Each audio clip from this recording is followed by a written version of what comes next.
bahwa kerajaan Allah ini telah hadir bagi bangsa-bangsa lain, bahwa tidak ada suku bangsa manapun yang dikecualikan dari keselamatan yang dibawa oleh Sang Mesias ini. Menarik ya saudara. Peristiwanya terjadi di Tirus dan Sidon. Wanita yang minta tolong adalah wanita Sirofenisia Yunani Kanaan. Kerasuan setan. Yesus bilang, kalau saya mengusir setan, kerajaan Allah datang. Nah, ini adalah simbolik yang dikerjakan Tuhan Yesus, bahwa Tuhan Yesus membebaskan seluruh dunia ini dari ikatan setan, kerajaan setan. Gantinya adalah kerajaan surga. Shalom, kasih anugerah Kristus Yesus atas saudara sekalian, kita semua, dulu, sekarang, sampai selamanya. Amin. Ya saudara, hari ini kita akan membahas dari Markus 7, perikop perempuan Sirofenisia, ya, atau perempuan Yunani Kanaan, ya, yang ada di sini, 24 sampai 30. Saya akan bacakan. Lalu Yesus berangkat dari situ dan pergi ke daerah Tirus. Ia masuk ke sebuah rumah dan tidak mau bahwa ada orang yang mengetahuinya. Nah, dari sini kita nanti akan belajar apa maksudnya. Tetapi kedatangannya tidak dapat dirahasiakan. Malah seorang ibu yang anaknya perempuan kerasuan roh jahat segera mendengar tentang dia. Lalu datang dan tersungkur di depan kakinya. Ya, sujud. Perempuan itu seorang Yunani bangsa Sirofenisia, tinggal di wilayah Kanaan. Ia memohon kepada Yesus untuk mengusir setan dari anaknya. Lalu Yesus berkata kepadanya, biarlah anak-anak kenyang dahulu, sebab tidak patut mengambil roti yang disediakan bagi anak-anak, melemparkannya kepada anjing. Tapi perempuan itu menjawab, benar Tuhan, tetapi anjing yang di bawah meja juga makan remah-remah yang dijatuhkan anak-anak. Maka kata Yesus kepada perempuan itu, karena kata-katamu itu, pergilah sekarang, sebab setan itu sudah keluar dari anakmu, sembuh. 30, perempuan itu pulang ke rumahnya, lalu didapatinya anak itu berbaring di tempat tidur, sedang setan itu sudah keluar. Ya saudara, saya sudah pernah menjelaskan makna idiom dari peristiwa ini. Apa itu? Yaitu ketika Tuhan Yesus mengatakan, tidak patut mengambil roti yang disediakan bagi anak-anak, memberikan kepada anjing. Dan perempuan itu menjawab, anjing-anjing, tetapi anjing yang di bawah meja juga makan remah-remah roti yang dijatuhkan anak-anak. Nah, ini adalah, kalau di dalam ilmu tata bahasa itu ada yang namanya idiom. Saudara harus pahami. Idiom itu apa? Idiom itu adalah kiasan apa makna yang bisa difahami hanya oleh suku, budaya, bahasa atau tradisi tertentu, itu idiom. Makanya ketika ini diterjemahkan di dalam bahasa Indonesia, nampaknya Tuhan Yesus seperti kejam sekali memperlakukan orang Kanaan, orang Sirofenisia, orang Yunani dikatakan seolah-olah anjing. Ini saya sudah pernah jelaskan bahwa maksudnya tidak demikian. Tetapi ringkasnya adalah bahwa memang orang Ibrani yang telah menjadi sangat angkuh di dalam kehidupannya karena memiliki janji-janji Tuhan, dan ini ditegur Tuhan Yesus.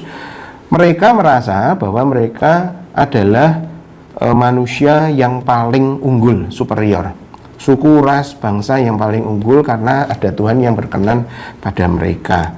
Makanya apa? Ketika Tuhan Yesus menyampaikan kiasan ini, peribahasa ini, wanita Sirofenisia ini tidak kaget. Benar Tuhan. Jadi wanita Sirofenisia ini juga tahu bahwa orang-orang Ibrani menganggap orang Yunani, orang Kanaan, orang bangsa-bangsa lain ini sebagai kafir, yang tidak lebih tidak kurang dianggap seperti anjing. Nah, di sini penjelasan sederhananya adalah idiomatiknya bahwa Yesus sedang mengajarkan orang-orang yang mengikuti dia, ini loh, kalau wanita ini kamu anggap anjing, berarti Allah tidak berkenan kepadanya. Tapi kalau mujizat terjadi, saya melakukan suatu kebaikan, mujizat kepada perempuan ini, maka berarti Allah berkenan kepada bangsa-bangsa lain. Maka harus ada perubahan di dalam kepribadian Yahudi yang sejati, yaitu Yahudi yang percaya Yesus Kristus. Nah, itu intinya. Tapi saya hari ini mau menjelaskan tentang penggenapan apa yang Tuhan Yesus kerjakan di sini. Itu nanti saudara bisa tonton ulang di video yang lama ya, nanti saya sertakan linknya. Ya, di sini saudara. Ia masuk ke sebuah rumah dan tidak mau bahwa ada orang yang mengetahuinya. Jadi perjalanan Yesus menuju ke daerah Tirus dan Sidon ini bukan tanpa tujuan.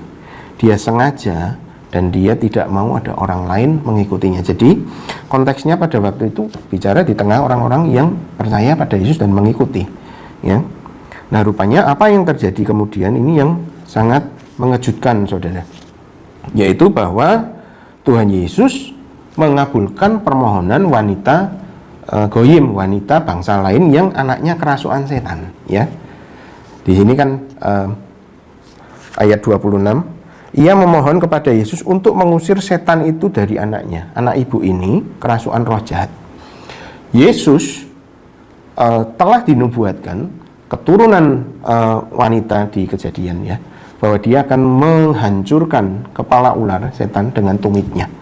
Nah, pengharapan Israel adalah kemenangan akan setan dan kuasa jahat itu ketika sang Mesias atau yang diurapi, Mesias yang diurapi, Mosia, juru selamat yang akan menyelamatkan bangsa ini, dialah yang akan menunjukkan kedaulatannya atas setan dan roh jahat. Menarik, ya. Jadi ketika Yesus menyembuhkan anak itu yang kerasukan setan, anak ibu yang kerasukan setan itu, dia sedang menggenapi ini, saya bacakan Matius 2 ayat 28. Tetapi jika aku mengusir setan dengan kuasa roh Allah, maka sesungguhnya kerajaan Allah sudah datang kepadamu, ya. Jadi ketika Tuhan Yesus mengusir roh daripada anak yang dikuasai roh jahat ini, roh iblis yang masuk, setan yang merasui dan mengganggu anak ibu Sirofenisia ini, dia mengusir itu, dia mendatangkan kerajaan Allah.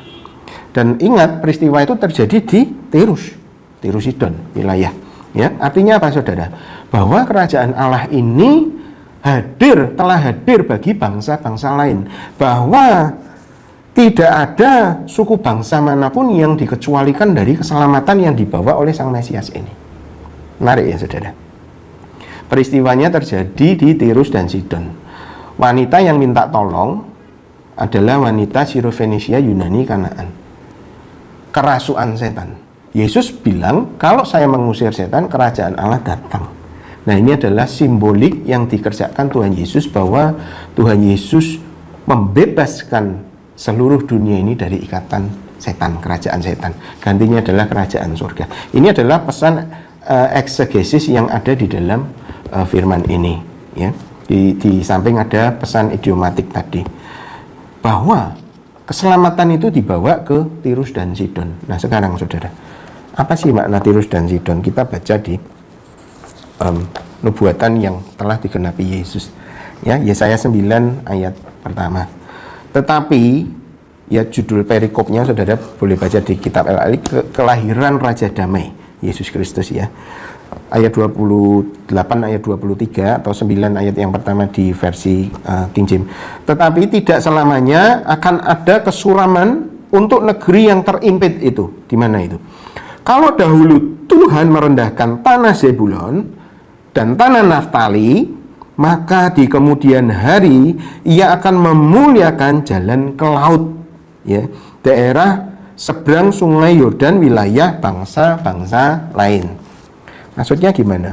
Bahwa kedatangan sang Mesias, Mesiah dan Mosiah tadi, juru selamat dan yang diurapi tadi yaitu Yesus, itu akan membawa kemuliaan bagi tanah Naftali dan Zebulon.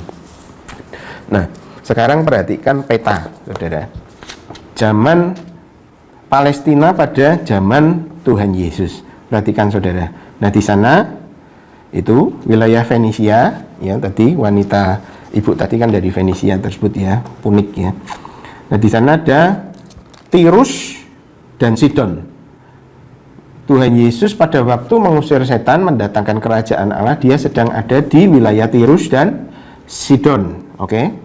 Nah, kalau saudara cek di pembagian peta yang lebih tua, pembagian Kanaan wilayah keturunan Yakub, maka sesungguhnya Tirus itu atau Fenisia itu adalah wilayah Asyur.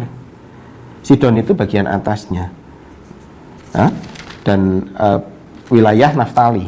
Nah, disitulah ketika Tuhan bicara bahwa jalan menuju ke laut itu ya Tirus. Dari wilayah Naftali melewati Asyar menuju ke Tirus. Nah, inilah Via Maris, jalan menuju ke laut, seperti itu. Nah, disinilah Tuhan menggenapi nubuatan yang terjadi tentang Raja Damai itu. Bahwa Raja Damai ini akan membebaskan bangsa-bangsa lain juga, ya, dan mengenal kerajaan Allah, mendatangkan kerajaan Allah dan keselamatan bagi bangsa-bangsa lain. Saya baca lagi. Maka di kemudian hari ia akan memuliakan jalan ke laut, Via Maris, daerah seberang sungai Yordan, wilayah bangsa-bangsa lain. Nah, saudara, kalau kembali ke Markus 7 tadi, ketika Tuhan Yesus dengan sengaja dia masuk ke sebuah rumah dan tidak mau ada orang yang mengetahuinya, maka kedatangan Yesus di situ tuh memang punya tujuan. Yaitu tujuan apa? Menyatakan satu perikop firman ini kepada orang percaya bahwa wilayah tersebut, di wilayah tersebut kerajaan Allah sudah datang, ada iblis dikalahkan, dan wanita Sirofenisia mendapatkan perkenan Tuhan. Padahal wanita ini selama hidupnya dia mengenal orang Yahudi sebagai orang yang angkuh, yang menganggap dirinya sebagai anjing. Tetapi Tuhan Yesus memberikan warna yang baru. Tuhan Yesus mengangkat derajat semua bangsa menjadi anak-anak Allah di dalam perjanjian dengan darahnya. Kiranya Tuhan Yesus memberkati dan menjadi tambahan pengetahuan bagi kita. Shalom. Jangan lupa like, comment, share, dan subscribe channel GKBK Hal Semarang.